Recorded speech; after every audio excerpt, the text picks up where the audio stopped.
नमस्कार, मैं Devendra Sharma performance tutor में आपका स्वागत करता हूं। In this video we will discuss class 8 geography chapter number 1 resources. हम इस वीडियो लेक्चर में रिसोर्सेज जो हमारा चैप्टर नंबर 1 है क्लास 8 का, उसे हम डील करने वाले हैं। आगे जाने से पहले कहना चाहूँगा, यदि आपने हमारे चैनल को सब्सक्राइब नहीं किया तो प्लीज़ हमारे चैनल को सब्सक्राइब करें, वीडियो को लाइक करें, ज़्यादा से ज़्यादा शेयर करें। चलिए देखते हैं रिसोर्सेज। What are resources. अब ये रिसोर्सेज होता क्या है? रिसोर्सेज होता है जिसको आप यूज़ कर कर जो आपकी नीड्स को सेटिस्फाई करे, वह होता है क्या? Resources. Resources can be defined resources can be defined all those features of the environment which help us to produce things that satisfy our need and are finally used by us. मतलब जितने भी features हैं environment के, ठीक है, जिनकी मदद से आप क्या बनाते हो, कोई पर्टिकुलर थिंग बनाते हो, कोई भी चीज़ बनाते हो, और वह जो भी प्रोडक्ट है, जो वो क्या करेगा, आपकी नीड्स को सेटिस्फाई करेगा। ठीक है, वो जो पर्टिकुलर प्रोडक्ट है वो क्या करेगा, आपकी नीड्स को सेटिस्फाई करेगा। ठीक है, तो वो क्या हो गया, आपके लिए रिसोर्सेज हो गया। तो उसे हम क्या कहेंगे? रिसोर्सेज। जैसे कि एग्जाम्पल के रूप में ले सकते हैं फ्यूल। ठीक है, फ्यूल्स हुए, मिनरल्स हुए, रैन हुई, विंड हुई, सनलाइट हुई, सॉइल, ये सब क्या है आपके लिए? रिसोर्सेज हैं। ठीक है, अब बात ये आती है, क्या रिसोर्सेज यही हैं? ठीक है, तो पीपल भी क्या है? एक रिसोर्स है। इसे हम क्या कहते हैं? Human resource. ठीक है, क्यों? यदि आप देखें कि यदि आपको जो भी प्रोडक्ट यदि आपको एनवायरनमेंट से लेना है, तो उसमें यदि आप देखें तो माइंड किसका लगता है, आइडियाज़ किसके लगते हैं? वो लगते हैं ह्यूमन के। तो वो जो आइडियाज़ लगते हैं, अच्छी तरीके से उसे कैसे यूटिलाइज़ करना है, कैसे यूज़ करना है, ठीक है, तो माइंड किसका लग रहा है, आइडियाज़ किसके लग रहे हैं? ह्यूमन के। आपको किसी प्रोडक्ट को निकालने के लिए, नेचर से लेने के लिए यदि आपको टेक्नोलॉजी चाहिए, तो उस टेक्नोलॉजी को किसने बनाया है? ह्यूमन ने बनाया है। ठीक है, तो ह्यूमन भी क्या है? एक रिसोर्स है। ठीक है, जैसे कि उसके आइडियाज़ हुए, उसकी नॉलेज हुई, उसके इन्वेंशन हुए, उसकी डिस्कवरीज हुई। ठीक है, that leads to the creation of more resources, जिसके कारण हम क्या है, एक पर्टिकुलर रिसोर्स से हम और रिसोर्स को क्या है, बना सकते हैं और क्रिएशन कर सकते हैं और ज़्यादा रिसोर्सेज का। तो ह्यूमन भी क्या हो गया? एक रिसोर्स हो गया। ठीक है, अब आपको देखने को मिलता है time and technology are two important factor that can change substance into resources. ठीक है, तो ये टाइम एंड टेक्नोलॉजी क्या है? दो इंपॉर्टेंट फैक्टर्स हैं जो कि क्या करते हैं, एक पर्टिकुलर चीज़ को क्या बना देते हैं, एक रिसोर्स, किसी सब्सटेंस को किस में कन्वर्ट कर देते हैं? एक रिसोर्स में कन्वर्ट कर देते हैं। जैसे discovery of fire lead to the practice of cooking. जैसे डिस्कवरी हुई थी फायर की, धीरे धीरे समय के साथ क्या हुआ, हमने उस फायर को कैसे यूज़ करने लगे? ऐसे कुकिंग खाना बनाने के लिए हम उस फायर का यूज़ करने लगे। तो वो फायर क्या हो गया? वो फायर बन गया आपका resource. Technology to create hydro electricity, जिससे कि हमने क्या क्रिएट करी? एनर्जी। तो वो जो टेक्नोलॉजी है वो क्या बन गई आपके लिए? रिसोर्स बन गई। ठीक है, अब देखिए कि कुछ रिसोर्स ऐसी होती हैं कि कुछ रिसोर्स ऐसी होती हैं कि जिनकी इकोनॉमिक वैल्यू होती है, कुछ की नहीं होती है। जैसे कि यदि हम एग्जांपल देंगे तो मेटल्स के क्या इकोनॉमिक वैल्यू है। यदि आप किसी ब्यूटीफुल लैंडस्केप को देखते हैं तो उसकी कोई इकोनॉमिक वैल्यू नहीं है, पर दोनों क्या है? रिसोर्स, क्योंकि दोनों ही जो ह्यूमन की जो नीड्स हैं उसको सेटिस्फाई करते हैं। ठीक है, तो कुछ रिसोर्स ऐसी होती हैं जिसकी कोई इकोनॉमिक वैल्यूज़ होती हैं, कुछ ऐसी होती हैं उनकी इकोनॉमिक वैल्यूज़ नहीं होती हैं। पर समय के साथ जो कुछ ऐसी चीज़ होती हैं जिनकी इकोनॉमिक वैल्यू हो जाती है। जैसे कि यदि आप देखें तो some resources can become economically valuable with time. Your grandmother's home remedy have no commercial value today, but if they have patent and sold by a medical firm tomorrow, they could become economically valuable। जैसे कि यदि हम बात करें, जो आपकी grand mother आपको remedy देती हैं, जो घर में जो आपका इलाज करती हैं, ठीक है, घर में जो भी हल्दी वगैरह इस प्रकार से जो है आपका पर्टिकुलर रेमेडी से इलाज किया जाता है, आपको काढ़ा बनाकर, तो ये सब चीज़ें क्या है? ये होम रेमेडी हैं, इनकी कोई कमर्शियल वैल्यू नहीं है।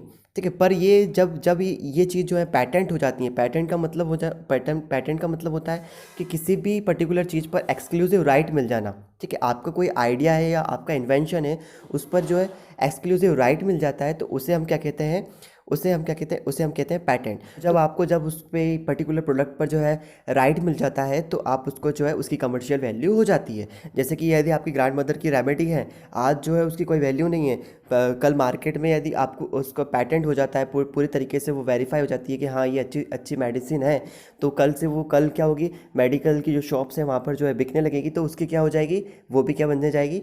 एक रिसोर्स में क्रिएट हो जाएगी, उसकी भी क्या हो जाएगी, इकोनॉमिक वैल्यू हो जाएगी। रिसोर्स तो वो ऑलरेडी है, पर उसकी क्या है, अब इकोनॉमिक वैल्यू हो जाएगी। ठीक है, समझ में आया। चलिए अब हम देखने वाले हैं, रिसोर्स को डील करेंगे। हमने रिसोर्स को क्या है, क्लासीफाई किया है natural resources, human made resources and human resources. हम जो है तीन प्रकार से जो है रिसोर्स को हमने जो है क्लासीफाई किया है। हम सबसे पहले देखेंगे नेचुरल रिसोर्सेज। ठीक है, नेचुरल रिसोर्सेज क्या होते हैं, नेचुरल रिसोर्सेज होते हैं कि जितने भी रिसोर्सेज आपको नेचर से देखने को मिलेंगे, जो आपको नेचर से प्राप्त होते हैं, ठीक है, अर्थ से प्राप्त होते हैं, या हम ऐसा कहें तो वो सब क्या होते हैं, नेचुरल रिसोर्सेज होते हैं। ठीक है, जैसे नेचुरल रिसोर्स के अंदर आता है आपका एयर हुआ, वाटर हुआ, सॉइल हुआ, फॉरेस्ट हुआ। ठीक है, आप इनको क्या करते हो, आपकी जिस प्रकार से आप इन्हें यूज़ करना चाहते हो, नेचुरल रिसोर्स को आप इन्हें यूज़ करते हो और मॉडिफाई करते हो। ठीक है, अब हमने क्या किया है कि नेचुरल रिसोर्स को क्लासिफाई किया है, बांटा है किस प्रकार से बांटा है, level of development and use, origin, stock and distribution. हम इनको जो है अच्छी तरीके से डील करेंगे आगे। यदि आप level of development and use की देखते हैं तो आपको दो प्रकार से देखने को मिलेगा, actual resources and potential resources. On the basis of origin देखते हैं, आपको देखने को मिलेगा biotic and abiotic. On the basis of stock देखते हैं तो आपको देखने को मिलेगा renewable and non renewable. And distribution के बेसिस पर आप देखते हैं तो आपको देखने को मिलेगा यूबिक्विटस एंड लोकलाइज्ड रिसोर्सेज। ठीक है, हम इन्हें जो है अच्छी तरीके से डील करेंगे। नाउ फर्स्ट जो है यदि हम देखें तो based on level of development and use, यदि on the basis of level of development and use यदि हम देखते हैं तो हमको दो प्रकार से देखने को मिलते हैं, actual resources and potential resources. Actual resources are those resources whose quantity amount of reserves is known and which are currently being use. ठीक है, एक्चुअल रिसोर्सेज क्या होते हैं, जिन रिसोर्स की हमको क्वांटिटी पता है। ठीक है, पर्टिकुलर जगह पर वो रिसोर्स कितने मात्रा में है हमें पता है। ठीक है, उसकी क्वांटिटी हमें पता है, तो हम उन्हें क्या कहते हैं, एक्चुअल रिसोर्सेज कहते हैं। ठीक है, अमाउंट ऑफ रिजर्व जानते हैं हम कितना है उसका। ठीक है, जैसे कि आप एग्जांपल के तौर पर देखें तो जो coal deposit of Ruhr oil in the Middle East, ठीक है, Westphalia in Germany, Damodar valley coal fields West Bengal, Jharkhand and Orissa. तो ये सब क्या एग्जाम्पल हैं। हम जानते हैं कि दामोदर वैली में जो कोल फील्ड है दामोदर वैली का, वहाँ पे कितनी मात्रा में कोल है, ऑयल कितना है मिडिल ईस्ट में, तो इनका हम जानते हैं कितना, ये हमको इसकी क्वांटिटी हमें पता है। नाउ अब यदि हम पोटेंशियल रिसोर्स की बात करते हैं तो are those resources whose entire quantity is not known और which have not been utilized up to optimum level due to unavailability of appropriate technology. Potential is to be used in future। मतलब कि potential resources वो resources होती हैं जिनके बारे में हमको पता नहीं है कि ये कितनी क्वांटिटी में यदि है, उनकी पूरी तरीके से हम कितनी क्वांटिटी के बारे में हमको पता नहीं है कि ये कितनी मात्रा में पाई जाती हैं, या फिर हम यह कहें कि उनके उससे रिलेटेड हमारे पास अप्रोप्रिएट टेक्नोलॉजी भी अभी नहीं है, अनअवेलेबिलिटी ऑफ अप्रोप्रिएट टेक्नोलॉजी है। ठीक है, हमारे पास इतनी अच्छी टेक्नोलॉजी नहीं है कि हम उन रिसोर्सेज का क्या करें, ऑप्टिमम लेवल पर यूज़ कर सकें। ठीक है, उसके लिए क्या पोटेंशियल है कि हम उन्हें क्या करेंगे, फ्यूचर में यूज़ करेंगे। ठीक है, तो ये क्या होती हैं, पोटेंशियल रिसोर्स होती हैं। जैसे कि आपका एग्जाम्पल के रूप में देखिए, uranium in Ladakh, high speed winds were a potential form of energy in India 2 centuries ago but now use in Nagercoil Tamil Nadu and coast of Gujarat. ठीक है, जैसे कि यूरेनियम में लद्दाख की बात करते हैं आप, तो ये पोटेंशियल रिसोर्स है। यदि हम हाई स्पीड विंड की बात करें तो ये पहले हमारे लिए पहले क्या था, ये पोटेंशियल रिसोर्स था, अब ये हमारे लिए क्या एक्चुअल रिसोर्स बन चुका है। जैसे कि पहले क्या हमारे पास इससे रिलेटेड अच्छी टेक्नोलॉजी नहीं थी, हाई स्पीड विंड से रिलेटेड पहले हमारे पास अच्छी टेक्नोलॉजी नहीं थी, पहले ही हमारे लिए पोटेंशियल रिसोर्स था, अब हमारे लिए क्या है, एक्चुअल रिसोर्स बन चुका है, हाई स्पीड विंड की बात करें तो। ठीक है, चलिए नाउ बेस्ड ऑन ओरिजिन, अब हम देखने वाले हैं on the basis of origin. आपको दो प्रकार से देखने को मिलेंगे, abiotic resources and biotic resources. Abiotic resources होते हैं जो कि आपके जितने भी नॉन लिविंग रिसोर्सेज हैं, और बायोटिक रिसोर्सेज होते हैं जितने भी आपके लिविंग रिसोर्सेज हैं। ठीक है, एबायोटिक रिसोर्सेज में आता है जैसे कि आपका सॉइल हुआ, रॉक्स हुआ, मिनरल्स हुआ, ये सब आते हैं आपके एबायोटिक रिसोर्सेज में। एंड बायोटिक रिसोर्सेज में आते हैं जैसे कि आपके प्लांट्स हुए एंड एनिमल्स हुआ, तो ये सब किसके अंदर आते हैं, आपके बायोटिक रिसोर्सेज में। बेस्ड ऑन स्टॉक और availability, on the basis of stock और अवेलेबिलिटी आपको टू टाइप से रिसोर्सेज देखने को मिलेंगे, renewable and non renewable resources. Renewable resources होते हैं वो रिसोर्सेज जिन्हें जिन्हें कि हम क्या कर सकते हैं, रिसाइकल कर सकते हैं, ठीक है, जिसे हम अगेन एंड अगेन यूज़ करते हैं, are those resources which can be used over and over again, ठीक है, रिसाइकल एंड रीजनरेट करते हैं, उन्हें हम क्या कहते हैं, रीन्यूएबल रिसोर्सेज, जैसे कि सोलर एंड विंड एनर्जी, ठीक है, वाटर हुआ, सॉइल हुआ, फॉरेस्ट हुआ, ठीक है, ये सब किसके अंदर आते हैं, रीन्यूएबल रिसोर्स के अंदर आते हैं। सोलर एनर्जी है, ठीक है, जो ये क्या है आपकी, जो अगेन आप इसको जो है अगेन एंड अगेन यूज़ कर सकते हैं। विंड एनर्जी को आपको जो कंटिन्यूस यूज़ कर सकते हैं, इसे हम कंटिन्यूस, इसको हम क्या कहते हैं, कंटिन्यूस एनर्जी रिसोर्स भी कहते हैं, ठीक है। वाटर हुआ, सॉइल हुआ, फॉरेस्ट हुआ, ये सब क्या है, जैसे कि वाटर हुआ तो आपका जो है वाटर साइकिल के थ्रू जो है वाटर आपका जो है वापस से जो है रिन्यू हो जाता है, ठीक है। तो ये सब क्या है, आपकी रिन्यूएबल एनर्जी है, सॉरी रिन्यूएबल रिसोर्स है। नॉन रिन्यूएबल रिसोर्स के अंदर क्या आता है, और those resources which can be use only once and after which they can not be replace, ठीक है। जैसे कि आपका फॉसिल फ्यूल्स हुआ, पेट्रोलियम हुआ, ठीक है, एंड मिनरल्स हुए, तो आप इन्हें एक बार यूज़ कर सकते हो, ठीक है। पेट्रोल को आप एक बार यूज़ कर सकते हो, बार बार यूज़ नहीं कर सकते। आपकी जो गाड़ी में यदि आपने पेट्रोल जो है फिल किया है, तो आप जो है एक बार जो उसको रन करोगे आपकी जो भी व्हीकल है, तो उसके बाद जो है पेट्रोल ख़त्म हो जाएगा, उसको वापस ऐसा नहीं कि आप फिर से यूज़ कर सकते हो। तो ये जो जाएंगी आप, ये क्या हो जाएंगी, नॉन रीनेबल हो जाएंगी, ठीक है, जिसको हम यूज़ नहीं कर सकते, क्योंकि इनको बनने में ही काफ़ी समय लग जाता है, ठीक है। यदि हम बनने में काफ़ी समय लग जाता है, इससे मतलब है कि ये यदि फॉसिल फ्यूल्स की यदि बात करें, मिनरल्स की बात करें, तो कितना समय लग जाता है, मिलियंस ऑफ ईयर लग जाता है इन्हें फॉर्म होने के लिए, ठीक है। तो ये ऐसे रिसोर्सेस हैं, ठीक है, कि जैसे कि आपने एक बार एक्सट्रैक्ट करते गए तो ये ख़त्म हो जाएंगे। आपने यदि एक दिन जाके ये ख़त्म हो जाएंगे, आपके फॉसिल फ्यूल्स भी जो है समाप्त हो जाएंगे, आपके मिनरल्स जो है समाप्त हो जाएंगे, ठीक है। तो इन ये क्या है, हमको सस्टेन करके रखना पड़ेंगे, ठीक है। यहाँ पर आपको सस्टेनेबिलिटी देखने को मिलती है। क्या होता है सस्टेनेबल, हम उसको आगे देखेंगे, ठीक है। तो आपको इनको सस्टेनेबल मतलब जो है संभाल के रखना है आपकी फ्यूचर जनरेशन के लिए। तो सस्टेनेबल का कॉन्सेप्ट हमको यहाँ पर देखने को मिलता है। तो नॉन रिन्यूएबल रिसोर्सेज वो होते हैं जिन्हें हम जो है बार बार यूज़ नहीं कर सकते, ठीक है। और रिन्यूएबल वो होते हैं जिसे हम ओवर एंड ओवर यूज़ कर सकते हैं, जो कि अपने आप में रिसाइकलेबल होते हैं, रीजनरेट हो जाते हैं, उन्हें हम क्या कहते हैं, रिन्यूएबल। नाउ यदि हम देखते हैं बेस्ड ऑन डिस्ट्रीब्यूशन के बेसिस पर देखते हैं, तो आपको दो प्रकार से देखने को मिलेंगे, यूबिक्विटस एंड लोकलाइज्ड। यूबिक्विटस क्या होते हैं, which are found everywhere on earth, मतलब कि वह रिसोर्सेज जो आपको कहीं भी मिल जाएंगे अर्थ पर। जैसे कि एयर की बात करें, ठीक है, जो कि हमारे चारों तरफ आपको देखने को मिलती है, जिससे कि आप क्या ब्रीथिंग करते हो। तो एयर क्या है, यूबिक्विटस रिसोर्सेज। लोकलाइज्ड रिसोर्सेज क्या होता है, जो कि आपको किसी सर्टन प्लेसेस पर देखने को मिलेंगे, किसी एक पर्टिकुलर प्लेस पर आपको देखने को मिलते हैं, उसे हम क्या कहते हैं, लोकलाइज, लोकल, ठीक है। तो कॉपर हुआ, आयरन ओर हुआ, ऐसा तो नहीं आपको सब जगह देखने को मिलेगा, किसी पर्टिकुलर जगह पर आपको कॉपर देखने को मिलेगा, किसी पर्टिकुलर जगह पर आपको आयरन ओर देखने को मिलेगा। तो ये क्या हो जाएंगे, आपके लोकलाइज्ड, ठीक है। तो ये हमने क्या देखा, नेचुरल रिसोर्सेज देखे, ठीक है। हमने 4 बेसिस पर देखा हमने नेचुरल रिसोर्सेज को, ठीक है। 4 बेसिस पर देखा हमने natural resources, level of development, origin, stock and distribution. Now अब हम देखते हैं क्या ह्यूमन मेड रिसोर्सेज। तो ह्यूमन मेड रिसोर्सेज होता है, they are created by man using his skill and technology from natural substances. Example के तौर पर देख सकते हैं, बिल्डिंग्स हुए, रोड्स हुआ, मशीनरी, बहुत इजी है। ह्यूमन मेड रिसोर्सेज वो होते हैं जो कि मानव के द्वारा बनाए गए, ठीक है, जो ह्यूमन के द्वारा क्रिएट किए गए हैं, उसकी स्किल और टेक्नोलॉजी को यूज़ करके, है ना। ह्यूमन ने अपनी स्किल और टेक्नोलॉजी को यूज़ किया है, ठीक है। जो भी नेचुरल सब्सटेंसेस आपको इन्वायरमेंट में मिलते हैं, उनको यूज़ कर कर उसने क्या बिल्डिंग बनाया, रोड्स बनाई, मशीन्स बनाई, ठीक है, इनका जो है निर्माण किया। तो ये जो बिल्डिंग हुआ, ये जो रोड्स हुई, ठीक है, ये मशीनरी हुई, ये क्या है, ये क्या है, ये है ह्यूमन मेड रिसोर्स। ये क्या है, ह्यूमन मेड रिसोर्स, क्योंकि आप बिल्डिंग को भी यूज़ करते हो, रोड आप यूज़ करते हो, मशीनरी आप यूज़ करते हो, तो ये क्या आपकी नीड्स को सेटिस्फाई करते हैं। तो ये सब क्या हुए, आपके रिसोर्स हुए। नाउ ह्यूमन रिसोर्स, ह्यूमन क्या है, अपने आप में वेरी इंपॉर्टेंट रिसोर्स है, ठीक है। Human being are a very important natural resource.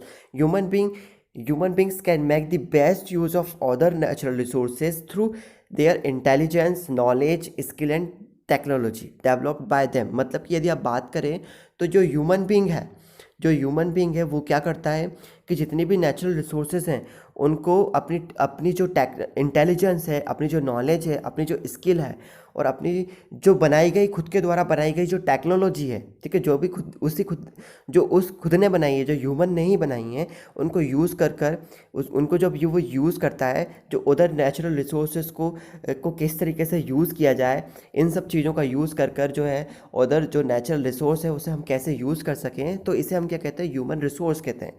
ठीक है, ह्यूमन रिसोर्स कैसे, डॉक्टर क्या है, एक ह्यूमन रिसोर्स है। टीचर क्या है, ह्यूमन रिसोर्स है। वर्कर्स, इंजीनियर्स, ये सब क्या है, ह्यूमन रिसोर्स है। ठीक है, इनके पास क्या है, इनके पास स्किल है, इनके पास नॉलेज है, इनके पास आइडियाज़ हैं। ठीक है, तो ह्यूमन क्या है, एक रिसोर्स है। ठीक है, moreover human beings are the only resources that have a quality of improving and refining their skills. ठीक है, यदि हम बात करें तो ह्यूमन बींग्स ही ऐसा रिसोर्स आपको देखने को मिलता है जिसके पास क्वालिटी होती है कि वो अपनी जो भी उसके पास ऐसी क्वालिटी होती है कि जो अपनी स्किल्स को जो है रिफाइन कर सकता है और ज़्यादा इम्प्रूव कर सकता है। जैसे कि एक कोई टीचर है, ठीक है, एक कोई टीचर है तो वो अपनी स्किल्स को जो और ज़्यादा इम्प्रूव कर सकता है और ज़्यादा सीख कर, ठीक है, और ज़्यादा इनोवेटिव बना सकता है अपने आप को। ठीक है, यदि आप बात करें तो डॉक्टर की बात करें तो वो एक्सपीरियंस के साथ और ज़्यादा अच्छा हो सकता है। तो आप देख सकते हैं कि ह्यूमन के पास ऐसी स्किल्स हैं कि वो अपने ज़्यादा को और ज़्यादा इम्प्रूव कर सकता है, अपनी क्वालिटीज़ को और ज़्यादा अच्छी बना सकता है। ठीक है, यदि हम इसकी बात करते हैं कि improving the quality of people's skill, ठीक है, यदि हम इसकी बात करते हैं तो ये क्या है, इसी को हम क्या कहते हैं, ह्यूमन रिसोर्स डेवलपमेंट। ठीक है, इसी को हम क्या कहते हैं, human resource development. Improving the qualities of people's skill so that they are able to create more resources. यदि आप किसी व्यक्ति की जो है क्वालिटी या फिर व्यक्ति अपनी क्वालिटीज़ को और ज़्यादा इंप्रूव करता है तो उसको हम क्या कहते हैं, ह्यूमन रिसोर्स डेवलपमेंट। उसे हम क्या कहते हैं, ह्यूमन, मतलब व्यक्ति का क्या हो रहा है, विकास हो रहा है। ठीक है, व्यक्ति का क्या हो रहा है, विकास हो रहा है, तो हम उसे किसके अंदर रखते हैं, ह्यूमन रिसोर्स डेवलपमेंट।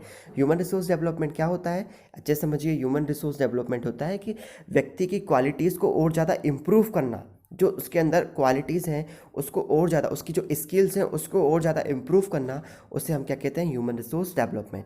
ठीक है, नाउ रिसोर्स कंजर्वेशन क्या होता है। ठीक है, हमने जो है जो 3 रिसोर्सेज थे हमने पढ़ लिया, नेचुरल रिसोर्स पढ़ा हमने, ह्यूमन मेड रिसोर्स पढ़ा हमने एंड ह्यूमन रिसोर्स पढ़ा। नाउ ह्यूमन रिसोर्स कंजर्वेशन क्या होता है। रिसोर्स कंजर्वेशन क्या होता है कि किसी भी रिसोर्स का जो भी आपको देखने को मिलेगी, अर्थ की जितनी भी रिसोर्स हैं उनको हम अच्छी तरीके से जो है कंजर्व करें। ठीक है, which is felt in every country, her country की यदि आप देखें तो ये डिमांड है कि वो अपनी रिसोर्स को अच्छी तरीके से कंजर्व करें।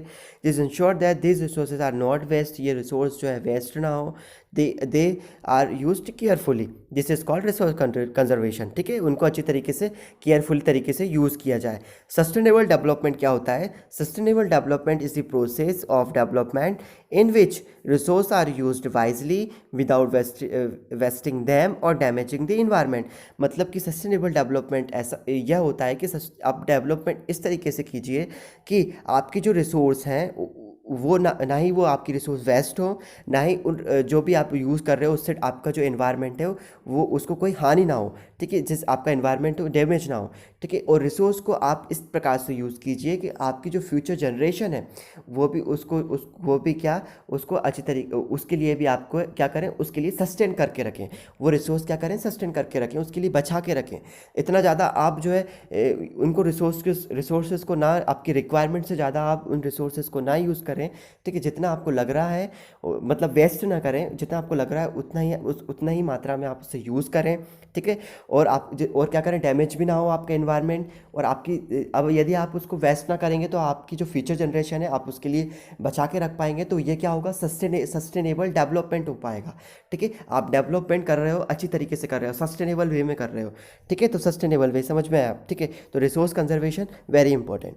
नाउ अब आप कैसे कर सकते हो सस्टेनेबल डेवलपमेंट, अब ये आपके लिए आता है। तो रिसाइकलिंग कर कर जो भी आपके मेटल वेस्ट हैं, जो भी आपके, जैसे कि recycling of things and product, जैसे कि आपके हो गए क्या, मेटल वेस्ट हुआ, पेपर हुआ, ग्लास हुआ, कैंस हुई। ठीक है, ये सब किसके अंदर आते हैं आपके, ये सब आते हैं क्या, सस्टेनेबल डेवलपमेंट के अंदर आते हैं। आप किस तरीके से आप रिसाइकल कर सकते हो। ठीक है, conserving natural vegetation and wild life, आपका जो नेचुरल वेजिटेशन है, वाइल्ड लाइफ, जो कि आपका क्या बनाते हैं, इकोसिस्टम बनाते हैं। ठीक है, आप इनको भी अच्छी तरीके से कंजर्व कर सकते हो। कंट्रोलिंग पॉल्यूशन, आप पॉल्यूशन को भी जो है कंट्रोल कर सकते हो, जो कि आपका इंडस्ट्रीज़ के द्वारा पॉल्यूशन देखने को मिलता है, डोमेस्टिक वेस्ट के द्वारा। ठीक है, तो इस पॉल्यूशन को कंट्रोल कर कर आप जो है कर सकते हो।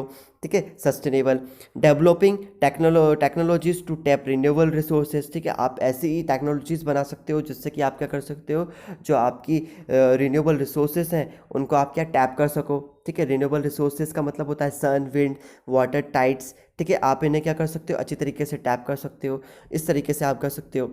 And use the principle of 3 Rs, आप ये 3R का जो प्रिंसिपल है आप इसे भी यूज़ कर सकते हो, रीन्यू, रिसाइकल एंड रिप्लेस, ठीक है। रीन्यू, रिसाइकल एंड रिप्लेस, आप इससे भी जो है आपकी रिसोर्स को जो है कंजर्वेशन, रिसोर्स का जो है आप अच्छी तरीके से sustainable use of resource and their conservation आप कर सकते हैं। Now using resource according to the need of the people should avoid over using resources as Gandhi ji said, जैसे कि गांधी जी ने कहा है कि there is enough for everyone's need but not enough for everyone's greed, मतलब कि आप रिसोर्स को जितना आपको रिसोर्स की आवश्यकता है उस प्रकार से आप आपकी रिसोर्सेज को यूज़ कीजिए, ठीक है। अवॉइड कीजिए रिसोर्स को जो है ओवर यूज़ करना, ठीक है। ओवर यूज़ करना अवॉइड कीजिए। तो गांधी जी यह कहते हैं, ठीक है, कि जो रिसोर्स है उसको आप उतना ही यूज़ कीजिए जिसकी जितनी आपके लिए आवश्यकता है, ठीक है। और जो ओवर यूज़ है रिसोर्स का उसे क्या कीजिए, अवॉइड कीजिए, ठीक है।